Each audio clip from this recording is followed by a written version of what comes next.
Bonsoir à tous, soyez les bienvenus dans ce 20h au sommaire de l'actualité violente aux manifestations des pêcheurs et marailleurs de Anne Belair. Cet après-midi, ils ont barré la route et brûlé des pneus pour protester contre l'interdiction de la pêche nocturne sur l'axe Dakar-Cap Skirring.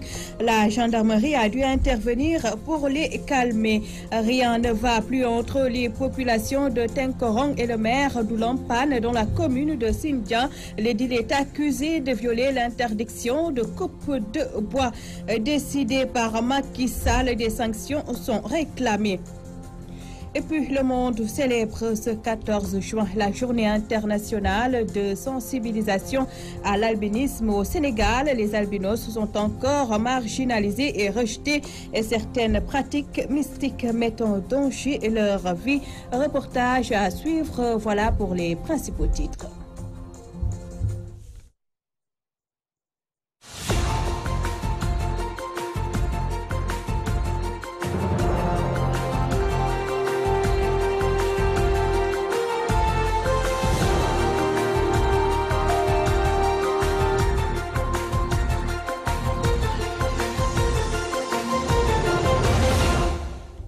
Révolte des pêcheurs et marailleurs de Anne Belair. Ils ont violemment manifesté ce mercredi pour marquer leur opposition à l'arrêté ministériel portant interdiction de la pêche nocturne sur l'axe Dakar-Cap Skirring. Ils ont barré la route et brûlé des pneus. Théodore Semedo nous en dit plus. Anne Belair, pêcheurs et marailleurs se révoltent pour dire non à leur ministre de tutelle concernant l'arrêté portant l'interdiction de pêche nocturne aux embarcations de pêche artisanale sur l'axe Dakar-Cap Skirring. Ils ont bloqué la circulation sur l'ancienne route de Rufisque menant à Yarar avant de brûler des pneus sur la chaussée. Ce que l'État veut, nous on ne sommes pas d'accord. Parce qu'il veut qu'on soit interdit la pêche la nuit. Mais nous ne sommes pas d'accord. Nous ne serons jamais d'accord avec cette décision. Ça ne nous arrange pas ni aujourd'hui ni demain. Nous le disons au président de la République.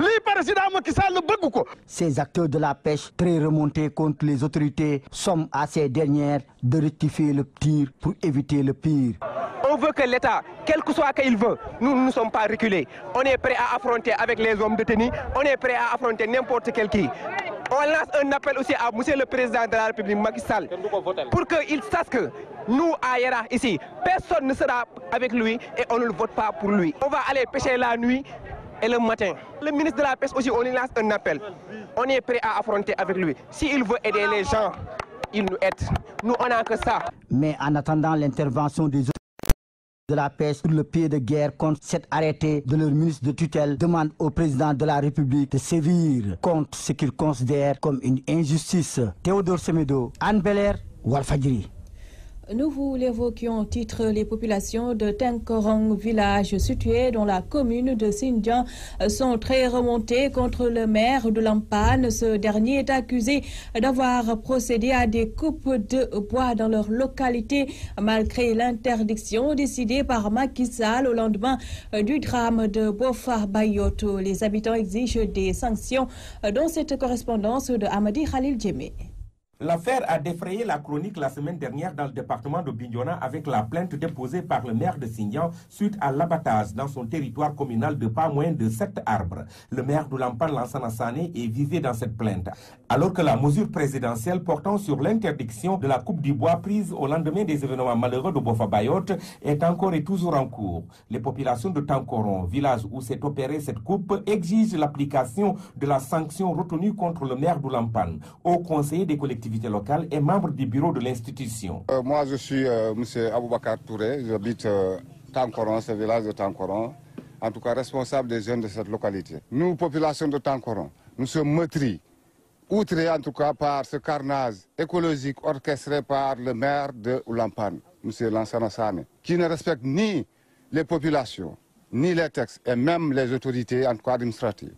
Nous réclamons en tout cas la restitution de ces troncs d'arbres aux agents des eaux et forêts, la traduction de ce maire en justice. Comment peut-on nous comprendre qu'au moment où la Casamance, inquiet, pleure ses morts de Bofa Bayotte, un maire animé ne sait quoi entreprendre de tels axes? Après cette sortie des populations de Tankoron, localité située dans le territoire communal de Sindian, les proches du maire d'Oulampan ont marqué leur soutien à leur édile. Les proches du maire de Sindian, eux, face à la presse, ont tenu à apporter des précisions sur cette affaire. Ibrahima Anelka Sané. Non, ça n'a aucun lien avec les travaux de la route. Ça, c'est un problème de coupe de bois. Les populations de Tankoron ont dit que le maire de Oulampan a coupé des arbres pour ses propres travaux. Et c'est en ce sens que la commune de Sindian s'est portée en partie civile pour porter plainte. Parce qu'aujourd'hui, le président interdit les gens de couper des arbres. Mais un maire, un haut conseiller qui se permet de ne pas considérer l'arrêté ou le décret du président de la République pour faire des choses contraires. Et aujourd'hui, vient nous dire que c'est un problème de carrière. Ce que j'amène ici comme preuve, c'est très différent du problème de carrière. Pour rappel, l'État avait suspendu jusqu'à nouvel ordre les autorisations de coupe de bois dans les régions de la Casamance. La révision du code forestier, exigée par le chef de l'État, tarde, elle, à être effective. Ziguinchor, pour la radio-télévision Walfadjri, Amadi Khalilou Diémé. Restons à Ziguinchor pour parler cette fois-ci de la campagne de commercialisation de la noix d'anacarde secouée par un entre collecteurs et opérateurs indiens, principaux acheteurs du produit. Les premiers ont bloqué l'exportation de la noix pour protester contre la baisse des prix décidée par les Indiens. Leur porte-parole, Siaka Diallo, explique au micro de Amadi Khalil Djemé. Les collecteurs qui ont bloqué le port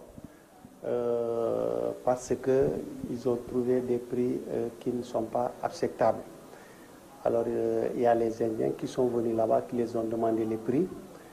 Ils ont dit qu'ils ne peuvent acheter qu'à 200 et 750. Alors que hier, ils étaient jusqu'à 820 et 810 francs. Donc ils ont fait chuter les prix et que les collecteurs là, ils ont mis leur argent, les commerçants là en brousse pour venir gagner quelque chose. Cause pour laquelle, donc, ils ont dit qu'ils ne pouvaient pas vendre à ce prix et qu'ils ont bloqué le port de Ziguinchor. Aujourd'hui, la solution, elle est très simple. Nous avons négocié avec les exportateurs pour leur dire que ce qu'il est en train de faire est inacceptable. Parce qu'aujourd'hui, le calibre ne peut pas chuter à cette manière, d'une manière drastique, automatiquement. Donc, nous avons négocié avec les collecteurs, nous avons discuté, on a pris à partir de 800 jusqu'à 775 prix plafond. Donc, mais malgré tout ça, ils n'ont pas pris. Alors, à travers le cadre de conseil, le sous-collège Casamance, à travers son président, on a pris l'initiative de prendre tous ces camions qui sont là dehors que vous êtes en train de voir pour décharger. C'est pour vous dire que l'argent qui était resté en Gambie l'année passée, c'est la même chose que les Indiens l'ont fait. À la dernière minute de la campagne, ils ont abandonné les noix. Donc ces noix-là allaient rester dans les mains des commerçants et qui sont en train de faufiler à travers la ville de ne pas pouvoir livrer leurs noix. Nous interpellons l'État du Sénégal, en particulier le ministère du Commerce, de penser à l'autonomisation de la filière anacarde par des nationaux, en nationalisant le marché. Parce que ce qui s'est passé aujourd'hui, c'est grave. Ce n'est pas un problème parce que les magasins sont pleins. C'est un problème de contrecarrer la décision qui a été prise. Le monde célèbre ce mercredi 14 juin la journée internationale de sensibilisation à l'albinisme.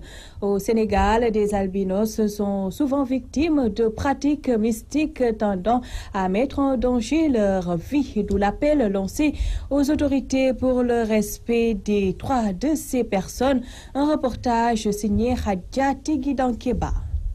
Les albinos sont souvent victimes de discrimination et de rejet. Des croyances populaires poussent certains à des pratiques mystiques qui mettent en danger la vie de ces personnes vulnérables. Se sent aussi comme étant des personnes un peu discriminées au niveau de la société, dans le pays. Mais moi, franchement, au niveau de ma famille, je n'ai pas de problème. Mais dans la vie courante, on sent que nous sommes discriminés, stigmatisés, marginalisés. Puis même actuellement là où nous sommes, on veut aller vers des élections.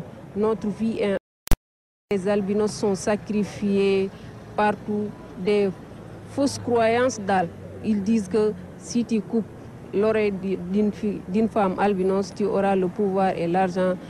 se coucher avec une femme albinos peut guérir le sida. Des apparences qui ne sont pas fondées. Malgré les progrès acquis grâce aux campagnes de communication, les personnes atteintes d'albinisme rencontrent beaucoup de difficultés, notamment pour les études et pour la prise en charge médicale. Nous sommes vulnérables à beaucoup de choses sur le plan de la santé. Par exemple, nous sommes vulnérables par la peau, par les yeux. Nous sommes exposés au cancer de la peau. Si nous nous exposons trop au soleil, sur le plan de la santé, ici au Sénégal, c'est le principal problème des personnes qui sont atteintes d'albinisme. Imagine un albinos qui veut étudier, a un problème de vision, ne parvient pas à voir le tableau. L'albinisme est une maladie mal perçue dans nos sociétés, ce qui rend les albinos très vulnérables. À l'occasion de la Journée internationale de sensibilisation à l'albinisme, ils appellent l'État au secours et demandent le respect de leurs droits en tant que citoyens.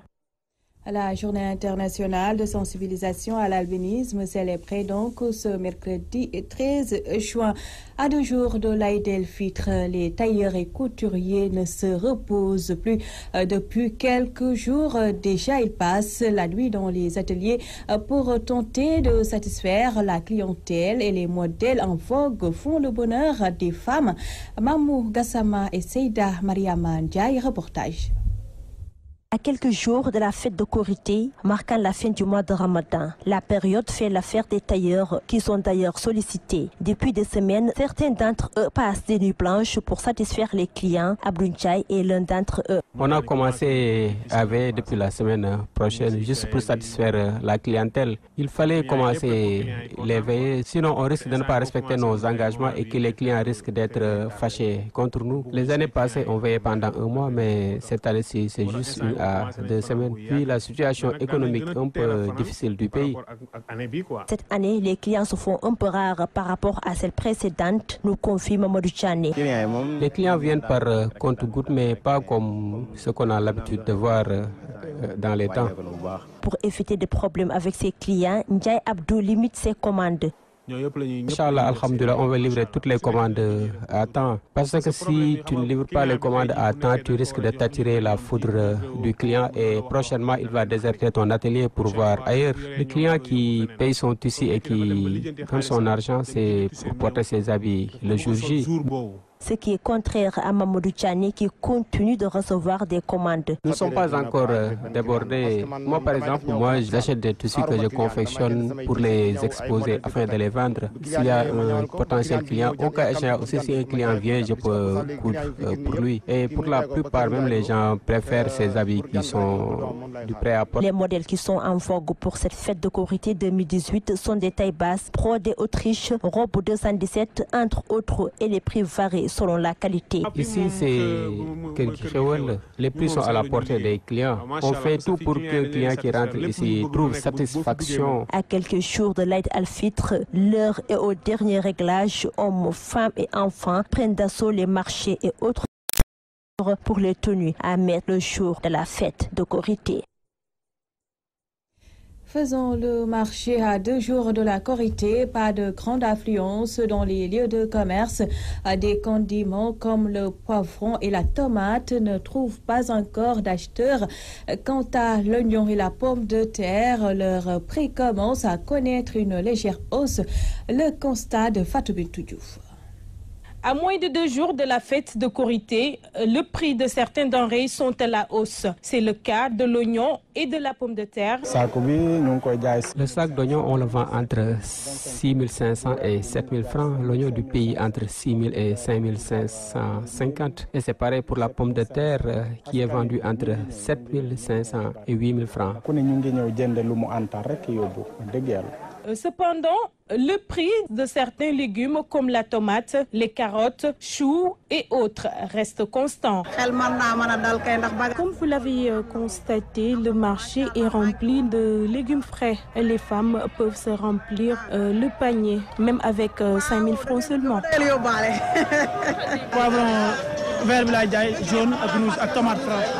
Moi, je vends du poivron jaune, rouge, chou, tomates fraîches, entre autres. Certes, les prix sont constants, mais des fois avec le poivron, le prix va varier. Ça peut augmenter juste pour les acheteurs. poivron vert 1200, tomates 800, 1000 francs. Les clients se font désirer et les vendeurs pensent que c'est dû à la conjoncture. À 2 jours de la fête de Korité, les clients se font encore rares, mais rien ne marche présentement. À pareil moment, je me remplissais les poches. Moi, je pense que la conjoncture est passée par là. Au marché Castor, des sacs de légumes font encore partie du décor. Les étals toujours remplis témoignent de l'absence d'une clientèle qui se fait encore rare. À quelques jours de la fête, les commerçants craignent même des pertes avec la forte canicule. Fatou Bintou Diouf, direction Sarsara, une cité religieuse oubliée par les pouvoirs publics. Les disciples de Serigne Kosso Mbacké ont profité de leur magal annuel pour dénoncer le manque d'infrastructures dans cette localité et solliciter du matériel agricole pour les paysans. Mamadou Makhtar Sarr. Des fidèles mourides, disciples de Serigne Kosso Astou Lo, ont profité du Magal de Sarsara pour interpeller l'État du Sénégal sur le manque d'infrastructures de base dans cette cité religieuse. Serigne Kosso Ndiaye est leur coordonnateur dans la zone de Touba.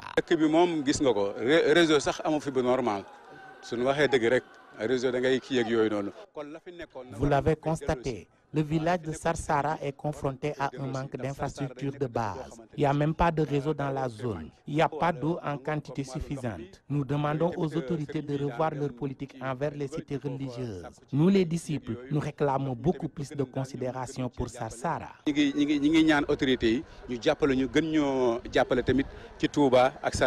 Ces fidèles, en majorité des paysans, ont aussi sollicité des autorités du matériel agricole et des intrants. La majeure partie des talibés, c'est des paysans. Même notre marabout est un grand producteur. C'est la raison pour laquelle on appelle aux autorités. Nous voulons des intrants en quantité, en qualité et du matériel agricole. Aussi, la zone est très enclavée. Très souvent, on a des problèmes pour évacuer notre production. C'est pourquoi nous sollicitons de l'aide à l'endroit de nos dirigeants.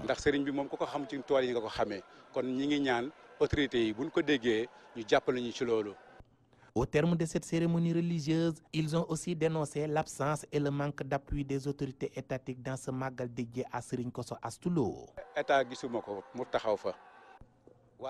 Les autorités étatiques n'ont pas répondu à notre appel. Nous n'avons pas senti leur appui. Elles ne se sont même pas présentées. Nous sommes des jeunes. Nous travaillons pour la religion musulmane et pour la tariqa mouride. À chaque fois, nous mobilisons nos moyens pour la réussite de l'événement. Malheureusement, les autorités font toujours la sourde oreille. C'est ce que nous dénonçons parce que nous sommes des citoyens à part entière. Pour rappel, le village de Sarsara a été créé sur ordre de Serigne Touba Khadim Rassoul par Mame Thierno Birahim Mbacké Ndamal Darou. Ce dernier l'a ensuite confié à Serigne Awa Balla qui, à son tour, l'a placé entre les mains de Serigne Kosso Astou Lo. Touba Mbacké, Mamadou Makhtar Sarr. Fin de ce journal. Merci à vous de l'avoir suivi. Ne manquez pas à 21h votre émission C'est les Bayonnes avec Aoudiouk Ndiaye Diagne. Excellente soirée à tous.